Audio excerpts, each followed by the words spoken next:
Show of hands in the YouTube chat for the stream clip. Who is excited for The Witcher 4? Me. This guy. This guy right here. If you're excited for The Witcher 4, subscribe. Them's the rules. I don't make the rules. I just make them up. I'm really pumped about this, but one of the things that's been most intriguing about the kind of marketing push and lead into The Witcher 4 has been this demo, which I'm sure you all have seen, and we have looked at it 1,000 times. The Witcher 4 tech demo, which they stressed, as you can see in the text at the very bottom, technical presentation, not actual gameplay. But this is basically what the game, what they're shooting for the game to look like. But probably the most impressive thing that they showcased in it was the crowd tech, at least to me. In terms of overall graphical fidelity, I mean, of course, it looks good. It seems to be like a little soft, so it's definitely running at a sub 4K resolution, and they're doing some upscaling. Digital Foundry's done a bunch of analysis on it, but you know, the stuff that really blew me away were the dynamics of having this many NPCs on screen behaving in a more realistic way, and really dynamically as they kind of move the camera around. They eventually showed this moment where they started adding in even more NPCs, which is just something that previous iterations of a lot of these open world games have struggled with, having this many NPCs with unique outfits and behaviors and animation rigs and logic and movements and everything. That's just really hard to do. It puts a massive strain on the CPU, massive strain on the GPU. Everything is just, it's tough. Really tough to do this. A couple of months ago, a user created a video, a guy named Mr. Chedda, or Chedda? I think Chedda, it's a mouse. I think it's cheese. He posted this video. I tested The Witcher 4's animation tech, or Witcher 4 demo's animation tech.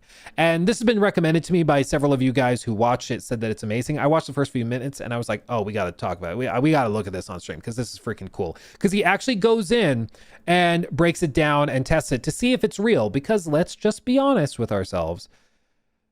You can get away with a lot in a tech demo that does not actually make it to a final game. Like, there is a difference between what's in a tech demo, which is why they stress it's a tech demo, and what's actually practical on consoles and at launch, right? So he's actually gone through and tested it to see if this actually could work. If so, how it works, and break it down to see how realistic is this and how does it compare to other games such as, you know, what Red Dead has done. Or as you can see here in this scrubbing, he even looks at Kingdom Come Deliverance 2's NPC system, which I still insist is one of the most advanced NPC systems of any game that's ever launched. It's freakishly impressive, and I don't think it gets enough love. But having said that, let's check this out. Again, make sure to go check out the video. I'll have it linked in the description and everything of the stream clip. Mr. Chedda, give him a sub while you're on a sub spree. So CD Projekt Red showed this at Unreal Fest last year. Over 300 NPCs in a marketplace running at 60 frames per second on a base PS5. CD bumps a vendor, the apple spill, a kid runs for one, a pig chases another. What CDPR called an unscripted chain reaction. The conversation since has been pretty much what you'd expect. Some confusing this tech demo for real gameplay, others skeptical of the visuals, plenty skeptical of Unreal itself. But the thread I got stuck on was different. People were calling back to the Cyberpunk E3 gameplay demo from 2018. They've heard these NPC promises before. So what's different this time? To answer that, you need to know what was hard to begin with. Because 300 fully animated characters in one scene is the number studios have been working around for a decade. Every open world game that has tried has hit a wall somewhere, a wall that isn't rendering AI or physics. The pitch of this tech demo, CDPR and Epic build tools that move it. The architecture behind the demo is public, the tools ship with Unreal. Which matters. The demo itself we can't verify, that's CDPR's seen on CDPR's hardware, and we won't see the full thing until the game releases. But the architecture underneath is in Unreal today. So we can do something better than just take their word for it. We can test whether the tools do what they claim to do. Which I love the idea of doing this. I wish I knew how to work Unreal like this, because imagine, it's just so cool to be able to be like, they claimed this is possible. Let's see, full stop. Let's give it a shot.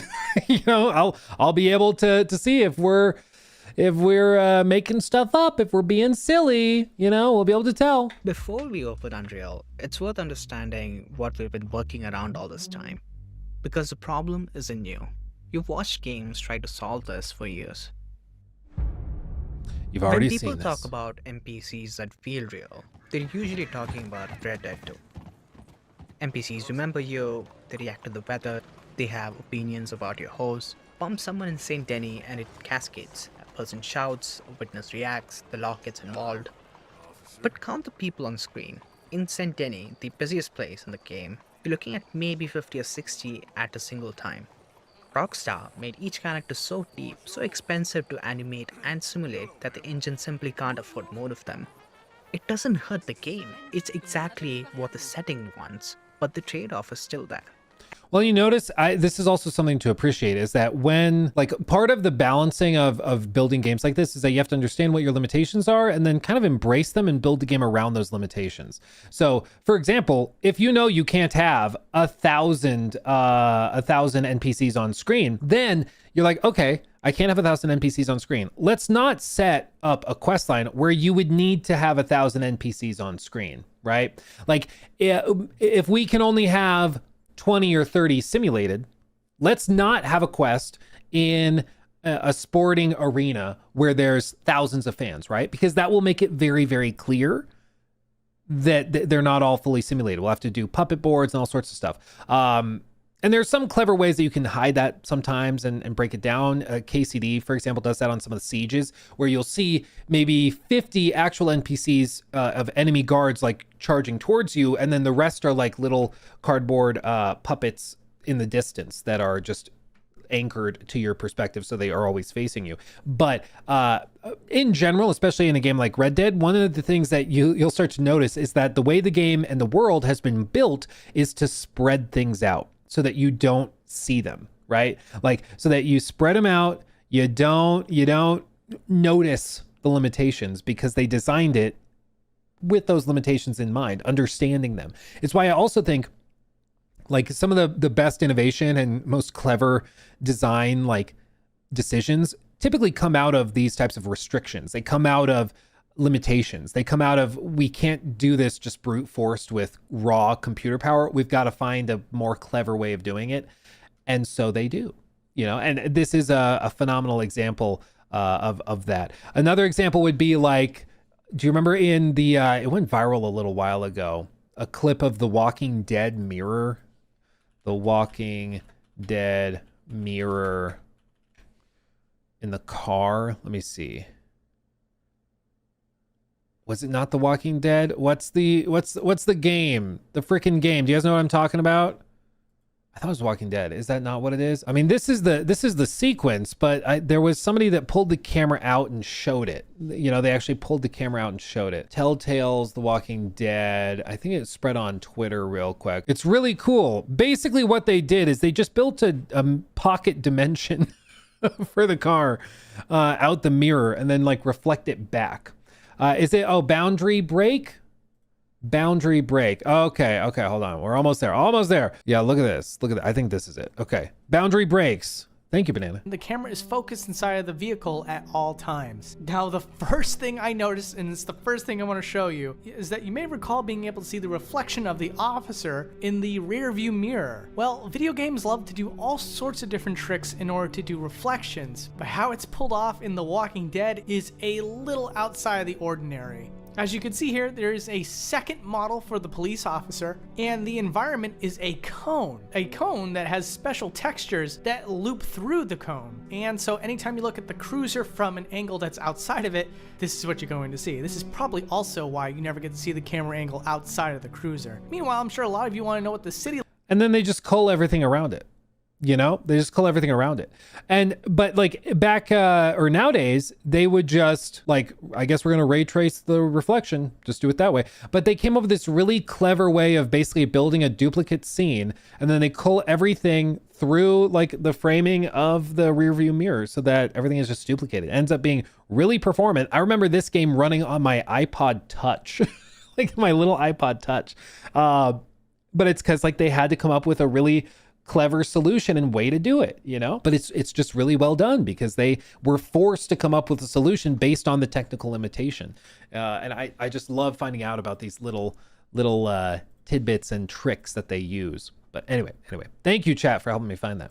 Every open world studio has found a different place to put that trade-off. Hitman Absolution put 1,000 people in a level in 2012, but most of them are shells, empty bodies looping an animation with AI brains that only get swapped in when gameplay needs them. Assassin's Creed Unity filled the streets of Paris 2 years later, Look at but that. anything past 40 meters is running on 11 bones, and full skeletons are capped at around 40 characters. From a rooftop, it looks incredible.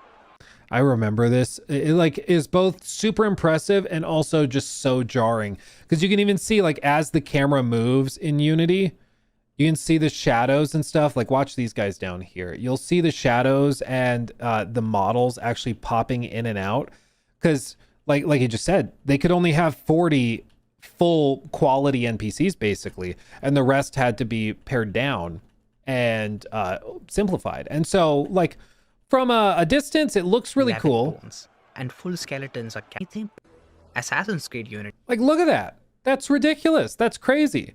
But the only way they could get it working on PS4 hardware and Xbox One hardware was to come up with these like major trade-offs where all of these are just like distant, very, very, very basic puppets. And then the ones really close to you are high quality. But because of how the game is built, where like unlike Red Dead, they didn't try to spread things out. They're like, no, we're going to show how many we can simulate on screen. So we're going to just like fill the whole map with them. And that makes it really jarring when you see the technical limitation, you know? filled the streets of Paris 2 years later, but anything past 40 meters is running on 11 bones, and full skeletons are capped at around 40 characters. From a rooftop, it looks incredible. At street level, As long as you most don't of move them the are camera. puppets. Cyberpunk tried to hold the look without faking the crowds. Every district has its own visual language, every NPC dressed to match, but follow anyone for a few seconds and you see the gap. They walk their loop, maybe sit at a bench, then vanish when you turn around. They don't remember you, they don't react unless you point a gun at them, and even then they forget. The art direction is extraordinary, but the behavior underneath is still shallow. That's why I've said, like, I think that the next frontier should be more realistic NPCs.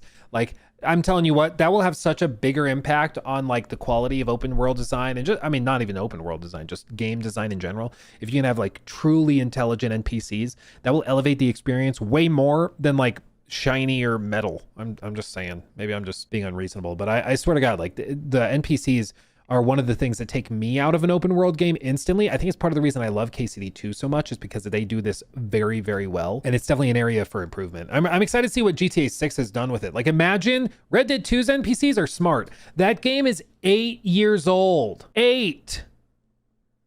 We're old, fam. We are old. Imagine what GTA 6 is going to do. Like, man. KCD 2 might be the most recent ambitious shot anyone's taken at doing both. Warhorse Studios put 1,500 NPCs in Gutenberg, everyone on a daily schedule, and the behavior underneath is genuinely reactive. NPCs comment if Henry's dirty, drunk, naked, they react to your horse, they remember you. But ride into the city and you notice something. You can't gallop. The game physically slows you down because the engine needs time to load and animate the NPCs around you. And if you move too fast, you can't keep up. 5 studios. But it kind of works because you're like, oh, well, I'm in a city. I don't want to run around. I might hurt someone. But it's actually because they just can't simulate things fast enough. They got to slow you down, you know? 5 different places to put that cost. Some went big and faked the characters. Some kept the numbers small and went deep. Some reached for both and felt the seams. When CDPR showed 300 characters in a marketplace, all doing their own thing at 60 FPS, they were claiming to break through something that shaped every one of these games. So what was it? Animation. Let me explain. If you want your game to run at 60 frames per second, you have about 16.7 milliseconds to do everything. So that's your gameplay, AI, physics, graphics, audio, UI, animation. All of it has to fit inside that window. Miss that window and you feel it. That's the classic stutter, the hitch when frame time spikes. And most of those systems have been getting more efficient over the years. Rendering went massively parallel. That's what Nanite is. Millions of triangles processed without the CPU managing each one of them. Physics moved off to worker threads. Particle systems got completely rebuilt. But animation, specifically, Animating lots of characters at once is where the game thread still gets hammered. And it's not because nobody tried, it's because animation has a problem the others don't. Rendering doesn't care what quest you're on. Physics doesn't check whether your character is injured. But animation is tangled up with everything. What the AI just decided, what the player just pressed, what state the game is in. That entanglement is what makes it so hard to split across cores the same way rendering and physics did. And this isn't theoretical. In a talk from 2024, a CDPR core engineer put it bluntly. Animated characters are the heaviest thing you can put in a scene. On every title hit shipped, that was what limited their vision. Every open world studio hits this wall. And Unreal has been chipping away at this for years. A lot of the low-level pipeline can already parallelize, but the way developers actually build animation system still tends to pull work back onto that single main thread. I remember watching like one of the dev deep dives on Unreal Engine 5's the animation pipeline, and it is fascinating, like how they have to try and like do this like, okay, we're gonna pull the information for what the NPC needs to do in terms of animation. We're gonna pull that here, and we're gonna calculate that at this moment. But we're not going to calculate what the animation movement is until later in the frame time, because we can rearrange it and put this here and put that there and do this over here. And it's just like, it's almost like Tetris. Like they're just trying to find ways to fit these different blocks together in a more efficient way. And you probably don't, I mean, not probably, you will never notice it because they're doing all of this in the realm of like milliseconds, you know? It's like, well, this takes half a millisecond to calculate on base PS5 hardware. So we've got to put that here, and then we got to do this here. And if everything works, your game is just locked at 60 and you never notice it. But they have to be like so precise with all of those little placings at all times. It's crazy. And when you've got 500 characters, that's 500 visits the game thread every frame. And that's the part that gets expensive at scale. So let's see what that actually looks like. I've got Unreal 5.6 and I'm going to start simple. 500 characters in a bare scene with 3 animation states with transitions on Unreal's default animation system, Animation Blueprint. There is no AI, physics, or gameplay. I just want to isolate the animation system and see what happens. Okay. We're getting about 88 frames per second. Let's look at where that time is actually going. This is UWorld Tech, where your entire simulation runs every frame. Gameplay, logic, AI, physics, animation, all of it. In a normal game, this would be split across a dozen systems. But this scene has none of that. It's just 500 characters playing animations. So almost everything under the World Tech here is animation work. And look at how it's structured. 500 tiny slivers, one for each character. The game thread touches every character's animation instance, orchestrating hundreds of tiny per character operations every frame. That orchestration is what you're seeing as those 500 slivers. And sum all those slivers up together and you get 4.8 milliseconds. That's almost 42% of the frame just to manage this dispatch. But this is 500 mannequins in an empty scene. No one ships a game that looks like this. This is Epic's City sample, the full Matrix Awakens environment. If you played the demo back in 2021, this is what was running under the hood. Dude, it's crazy to think that was 2021. It does not feel like it was that long ago, but I guess it was. 2021, man. At geometry everywhere, lumen global illumination, a full procedural city with traffic systems, pedestrian AI, and a crowd of meta-human characters walking the streets. The crowd behaviors, where NPCs go, what they do, runs on a system called Mass. The animations on those characters run on animation blueprints. And every character has a lot going on. There's 2 separate animation pipelines per character, one for the body and one for the head. And there's also accessories, facial rig evaluation, look at behaviors, blend spaces. These are expensive characters. If the synthetic test hit 42% on bare mannequins, it should be catastrophic here, right? Let's find out. Catastrophic's a good way to put it. This should explode, right? Let's see, at max crowd density, we're getting about 68 frames per second. That's a 14.6 millisecond frame.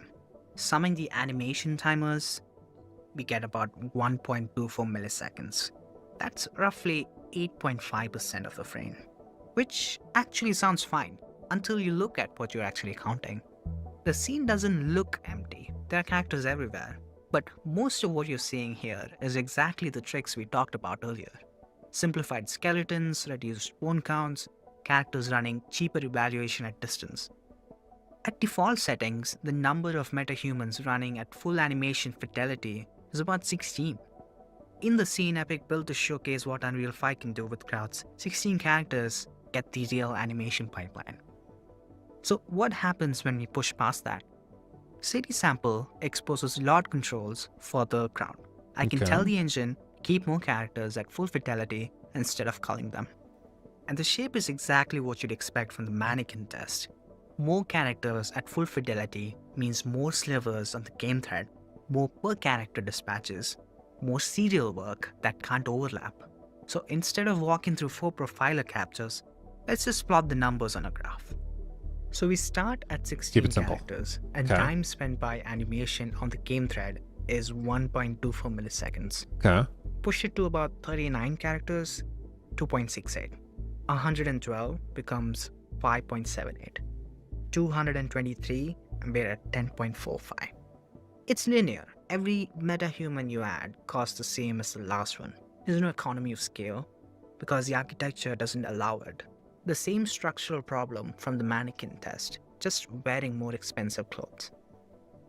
And in frame times, it's 68 FPS at baseline, then 42, then 27, and finally at 13. Now, hold on. 13 FPS is a 76 millisecond frame. And we said animation is 10 milliseconds of that, which means animation is 13% of the frame. Not exactly the thing breaking the scene, except that's only what the profiler can label directly as animation work. Animation doesn't just stay in its lane. It blocks game thread work, thrashes the cache, stalls ticks that are waiting on it. That pressure is real, but it's smeared across timers that don't say animation on them. So the 10 milliseconds is the absolute floor, not the ceiling. And the simplest way to prove it is to just turn animation off and see what happens. So I did. Same scene at Dude, Elder Scrolls 6 looks awesome. max density, everything running except the animation system. The frame time dropped by 40%.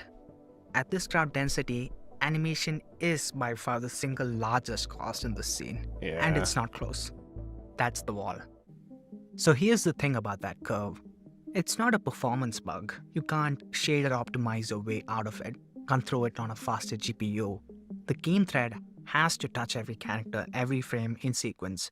It's just the way it works. And it's worth understanding why it's built that way, because it wasn't a mistake. Animation blueprints are 11 years old. When Epic designed them, a typical multiplayer match had around 10 players, and consumer hardware was shipping 2 to 6 cores. The system was built for that world, and it scaled well. Today, Fortnite runs 100 players in a PR match across everything from the Switch to high-end consoles, all on animation blueprints. And that's a genuine success story. But the ambition has moved past what the system was designed for. 100 capsule-driven players in a big arena is a different problem than 300 fully animated NPCs in a tight, open-world marketplace, each one running a heavy animation pipeline. The architecture served its era, but the era has changed. So CDPR's bet was rebuild the architecture. We'll do it ourselves. This is, I mean, again, like the best tech is often invisible, right? Like I think Steve Jobs said, technology is at its best when it's invisible. And this is one of those examples where even just that shot that we just saw with the camera panning, think back to that shot from AC Unity, where just moving the camera left to right caused like so much flickering of shadows. The NPCs models were being swapped out in real time, like cascading effects and problems over and over and over and over and over again. Time and time and time and time again. And then with this, we're seeing a smooth sweep without any of that. Like look in the corners, try to find an NPC that's swapping out or that's going from T-pose or hands on the hips to like actually moving and stuff. You're not seeing any of that. And it's one of those things like if you don't know where we're coming from, you may not appreciate where we are. you know, because this is one of those things people see and like, yeah, it looks good. But it's like, it is in the details. It is so much better than it was just a handful of years ago. I mean, pretty insane. Changed. So CDPR's bet was rebuild the architecture. There's an experimental plugin shipping with Unreal 5.6 called the Unreal Animation Framework. It's a ground-up rebuild of how animation evaluation works. CDPR started building towards this at least a year before the Witcher 4 demo. In August 2024, they showed 1,600 animated characters running on 4 worker threads, with the game thread basically empty. They built it in partnership with Epic, and the core architecture made its way upstream into the engine before the Witcher 4 tech demo. The idea is simple to state and architecturally radical. Animation evaluation moves off the game thread. Instead of the game thread stepping through every character one by one, animation work gets batched and distributed across worker threads. The main thread is left with just scheduling and cleanup. Let's see if it actually works. Here's the same scene with 500 mannequins, this time running with UAF. Only the pipeline has changed. 87 frames per second became 104. That's decent, but that's not the number we're interested in. Okay. Look at GT animation. It's 0. It's not mostly clear, it's 0 milliseconds. The profiler can't find it. Those 500 slivers, the 4.8 millisecond tax on the game thread, the 42% of the frame we were looking at a few minutes ago are not reduced. They're structurally gone. But placeholder mannequins in an empty box is one thing. What happens in the real scene? Here's the same crowd, same characters, and the same everything. Only the animation pipeline has changed. I ported both the crowd and the vehicles to run on the new pipeline. And I should say that was not trivial. UAF is still experimental, the documentation is sparse, and this was a complete rebuild of crowd animations. But the point of doing it is that this is the same scene with the same workload. If the numbers move, the architecture is why. Let's look at the stats. Frame time, 13.4 milliseconds. 75 frames per second, up from 68. GT animation is 0.44 milliseconds, down from 1.24. That's 1 point on the new line. About 25 metahumans at default density. But the default case isn't where this matters. What happens when we push the LOD, the same way we did with animation blueprints. Crank At it. about 46 characters, UF holds at 0.48. 131 characters, 0.84. 263 characters, we're at 1.35. The UAF line barely moves. That's ridiculous. That's ridiculous. Okay.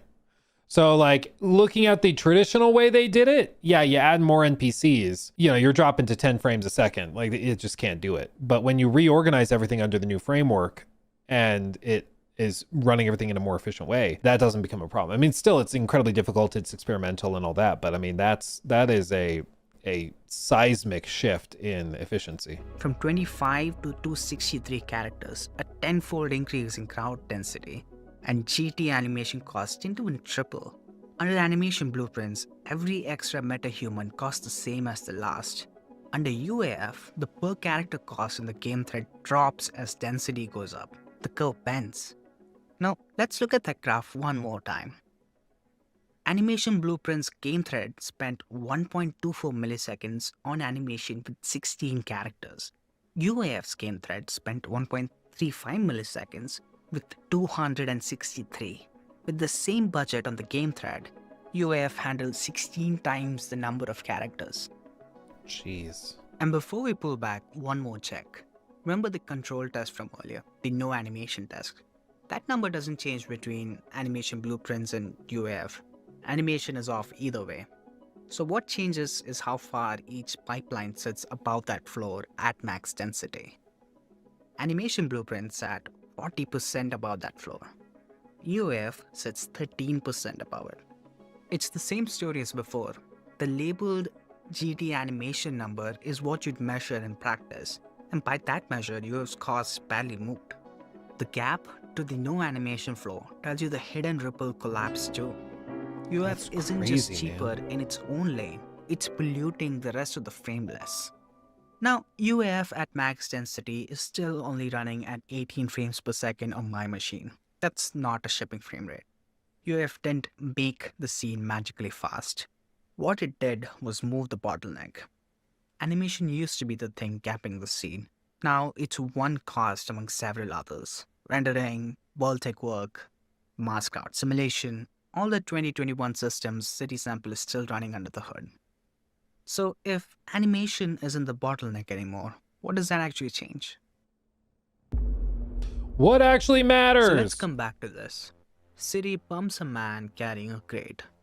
This is the one shot or the one element, like the crowd density. I could believe that they found a way to do that more densely by reorganizing stuff like was just demonstrated. But the thing that I'm like, I'll believe it when I see it in a final game is this stuff. She bumps into the dude, he drops the apples roll down the hill, the kids go to grab them, and then the pigs break out of their pen to go and eat the apples. Like, I'm sorry, I have a really hard time believing that that's going to be something that can just happen in The Witcher 4. Maybe it does. I'd be shocked. Because, like, okay, a guy's carrying a loaf of bread. Bump into him. Does the loaf of bread cause the pigs to go chase down? Do they have a different tag on every item based on whether it's edible or not? You know, like I struggle to believe that that's going to be like a real encounter and thing that can happen. Stop being a Debbie Downer. You're right. I'm sorry. You're killing my buzz, man. Stumbles, drops the apples, and they roll downhill. A kid runs over. Pigs chase another. CDPR's name for this, unscripted chain reaction. CDPR's engineering director framed it as a thesis of the whole demo. Interactivity not just between the player and the world, but between elements in the world. We couldn't see what that meant at the start of the video. But now we can, because look at what it actually requires. It requires the man with the crate, the kid, the pigs, the people that turn their heads. Every single character in that chain has to be available to participate at that moment the event happens. They can't be a puppet or a reduced skeleton shell. They have to be fully animated, running their own behavior, ticking on the same frame. Yeah, and that tick, like it's constantly checking for each of those states. Like, what is it checking for like the kid's logic? Is it checking like detect within 30 meters if there's an edible item that's fallen on the floor, and if so, run over to those and match onto the object to pick it up? And like, I don't know, you see how it starts to get to the point where it's like is this really fully dynamic? Is this going to be true of every character? Can you follow this guy around as he carries the crate, knocking into him when he gets closer? What about the bear? Like, she just walked past that big bear. If he drops the apples next to the bear, does the bear reach down and bite him? Does the bear handler respond to that? You know, like, I just started to really, like, I don't know. This is, like, for me, way harder to believe than that they cranked up the animation density of NPCs, you know? And let's go back to the curve we plotted. Under the old architecture, you'd run out of animation budget around 16 characters at full fidelity.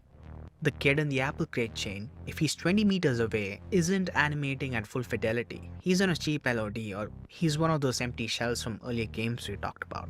He physically cannot notice the apple and run for it with real animation because the budget ran out 12 characters ago. The chain reaction doesn't happen, or if it happens, but it's been scripted and placed by a designer for that one street corner and nowhere else in the city. And a couple of systems are collaborating that makes all of this possible. UAF is animating every character in the chain. Mass, the behavior layer we saw earlier, is what tells the kid to notice the apple and the pig to decide it's hungry. Mass isn't new. City Sample was running it back in 2021. What's new is that UAF made the animation cheap enough that Mass has room to actually drive 300 character decisions instead of a couple dozen. CDPR have a line they've been using about the demo. Their goal, they said, was to make the gap between City and the NPCs as small as possible. Read that back against what we talked about in previous games earlier in the video. That gap between the protagonist, who is fully simulated, And the crowd, who mostly isn't, is exactly what every one of those games shipped around. Each studio hit the same wall and paid for it somewhere. That wall is what just moved. Now, a few things I want to be clear about. So like basically our assumption that you couldn't have the kids and like the pigs all like ticking and simulating and checking for different states, like, you know, whether an edible item has fallen or not. Our assumption that that can't happen or is unrealistic is based on the old sort of standard, which was that you just didn't have enough overhead to simulate that for this many NPCs. Whereas now you actually could. It still would be impressive and difficult to do, but it's possible, I guess is the point. UAF is still marked experimental. The documentation is thin. Porting City Sample was not a trivial project. At max density, the scene on my machine was still running at 18 frames per second. UAF alone didn't make it particularly fast. It moved the bottleneck. The curve bent. It didn't disappear. And The Witcher 4 is possibly years from shipping. There's a long distance between the architecture works in a benchmark and the ships in a game that players love. Yeah, and I mean, to be clear, I think that it's likely that, of course, they have more experimental versions behind the scenes, and they've got a lot of stuff they've been working on for the last few years that has not been made public. Whenever you see something publicly at one of these events, like, you know, an Unreal presentation, it's been in the works for a long time. And so I'm sure they have some even crazier versions of this running now that they may launch with The Witcher 4, but that won't become public for a while But after. remember, these benchmarks from this video are from 5.6, the first version to ship UAF publicly. For any studio picking it up today, 5.7's been out for months, and 5.8 is just around the corner. The floor keeps going up. And here's the thing, UAF is just animation. The Witcher 4 demo was also running Night Foliage, MLD Farmer, Fastio, a whole separate stack I'll get into in a future video. But if this demo had shipped on a proprietary engine, we'd be just taking CDPR's word for it. The reason I could open a profiler and actually test the claims is that all of this ships with Unreal. CDPR and Epic built it together and pushed it upstream. It's not a competitive mode. It's a plugin any dev can download. For 20 years, every open world game has shipped with some version of a crowd density slide. Every player knows what happens when you crank it. The frame rate drops because every extra character costs the same as the last one. That equation just changed. The question used to be, need characters or dense crowds? Pick one. That question isn't gone, but the cost of choosing both just dropped. And the curve bends the right way now. That's good. That's good. I honestly, again, I respect the hell out of someone who is like, oh, I saw this claim made. Let's go find out. Let's test it ourselves. I respect the hell out of that. And I mean, doing the work and having the talent to be able to get into Unreal Engine and actually push it to the limit and try it yourself is pretty damn cool. So get over. I'm going to share this link again in the chats. I encourage you guys to go over, toss a sub, and follow, because there's just not that many. There's not that many people who are able to do stuff like this, and I respect the hell out of it. Yeah, Mr. Chedda again, over on YouTube. Give him a sub, hit the like button, show him some love, because this is one of the more impressive breakdowns of stuff like this that I've seen, and I think it's really cool. But the main takeaway is, while I think it's fair to be cautiously optimistic, dare I say skeptical of some of this stuff, I think it's also important to recognize that there is a ton of work being done. Tenacity SND donated $19.99 through Super Chat. Do you know or think that The Witcher 3 DLC will have returning main characters and their voice actors? Like Ciri, Yen, Triss, Dandelion, etc.? My only complaint with Phantom Liberty DLC on Cyberpunk was that it didn't. I don't, to be clear, I don't know. I believe everybody is on under really strict NDAs, so they can't say. I would expect, they brought back Geralt's voice actor, maybe, I would imagine whoever's playing Ciri in The Witcher 4 will be there, because I'm expecting Ciri to be here. My understanding is that this is supposed to bridge the gap between The Witcher 3 and The Witcher 4. So I think it's very, very likely that this is where it's going to go. Like, this is they're going to have her there, and they're going to merge the storylines together and kind of cross that bridge all at the same time. But yeah, I think they'll bring some of them back. I'm not sure if we'll see Yen or Triss in this DLC. We might. I wouldn't be mad about it, but I don't know if we will. I don't know. But as far as I'm aware, they haven't communicated anything clearly at this point. But I appreciate the 20. That's very nice. Very, very nice. Very generous of you. Thank you.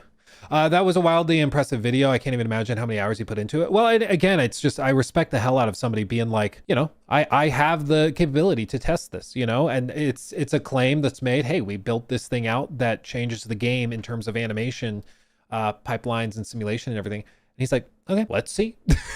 You know, I really respect it. It's really, really cool. He took my